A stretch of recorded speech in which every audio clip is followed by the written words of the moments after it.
Iya, Ukhti Muyassarah ini, masya Allah, kami mendapatkan banyak sekali eh,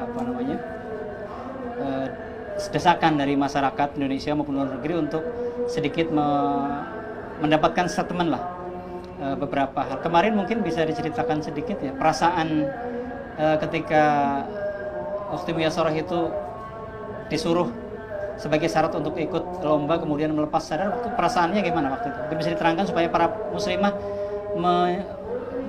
ikut merasakan juga bahwa kadang-kadang kan banyak yang ingin memakai cadar, bahkan mungkin ingin berhijab, banyak tantangan. Nah kemarin tantangannya luar biasa gitu, di depan ribuan mata, kemudian seperti itu. Mungkin bisa diceritakan supaya kaum muslimah bisa mengambil pelajaran. Perasaan apa kemarin dan kenapa memutuskan seperti itu?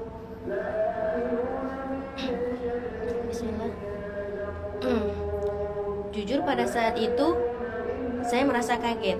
Saya shock pertama kali mendengar ucapan salah satu dewan jurinya kepada saya. Dan kebetulan saat itu saya tampilnya siang hari mungkin kan. Jadi mungkin para juri juga udah mulai capek gitu. Dan saya juga mungkin udah mulai capek juga nunggu nomor antrian peserta saya. Jadi pas setelah tampil itu, ketika Dewan Juri mengeluarkan statement seperti itu, saya terkejut.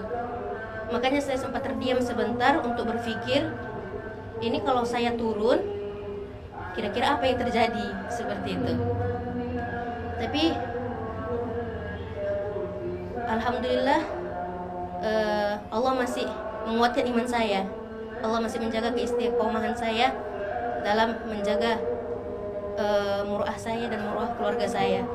Jadi saat itu alhamdulillah Allah menguatkan iman saya sehingga saya berani mengambil keputusan untuk turun.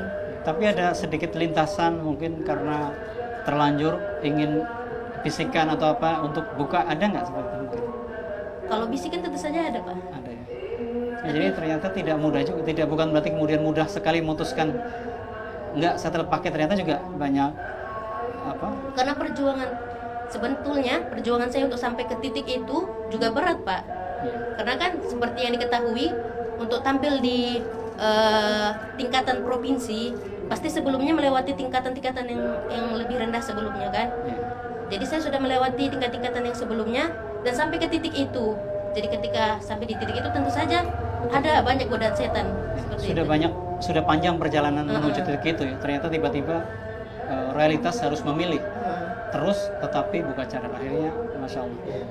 Ya. Terus yang menguatkan itu kan ketika disuruh buka, kan secara sepintas buka itu kan gampang ya. Itu pasti bergejolak di dalam. Apakah buka atau enggak, ya kan? Iya. Apa yang menguatkan? Kadang-kadang kan muslimah kita sekarang kadang-kadang Dibully. dengan gampang ya. Karena dibully. Kalau dibilang ke keluarga atau tetangga, kayaknya kok merasa soalim dan sebagainya udah gampang.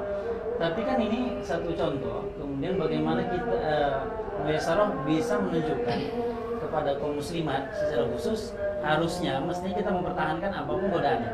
Nah itu apa yang kemudian membuat pertimbangan sehingga istiqomah tetap pertahankan? Saat itu yang membuat saya menguatkan keputusan saya adalah pertama kali saya ingat bahwa aurat perempuan itu tanggung jawabnya orang tua saya. Jadi ketika saya memutuskan untuk turun itu karena saya tidak ingin orang tua saya mendapat hukuman atas keputusan yang saya ambil seperti itu. Iya, baik, mungkin waktunya tinggal sebentar. Mohon Ukhti Muyassarah memberikan semacam statement ataupun pesan kepada muslimah yang lain, bukan hanya di Indonesia tetapi juga di seluruh dunia, tentang pentingnya untuk menjaga hijab dan bisa terus istiqomah. Silakan. Pesan saya untuk para muslimah yang lainnya, jujur sebagai muslimah yang menggunakan cadar di Indonesia ini, apalagi saya alhamdulillah memakai cadar dari sebelum cadar masyhur di Indonesia. Jadi dari awal tantangan-tantangan seperti ini tuh udah ada. Tapi mungkin qadarullah baru kali ini yang diviralkan seperti itu. Mungkin muslimah-muslimah yang lainnya juga banyak mengalami yang seperti saya, dan Allah menakdirkan saya sebagai salah satu jalan untuk membuka pemikiran orang-orang Indonesia atas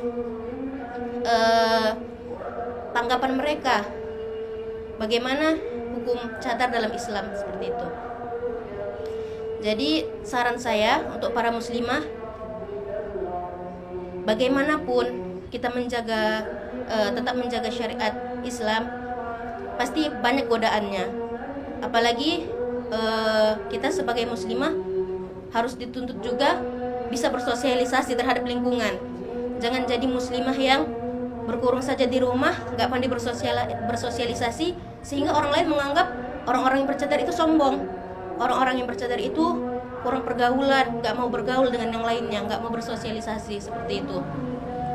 Jadi saya berharap kepada para muslimah yang lain untuk tetap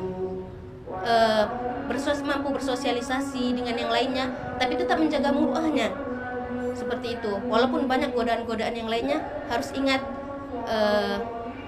rasa takut terhadap Allah itu tetap ditanamkan.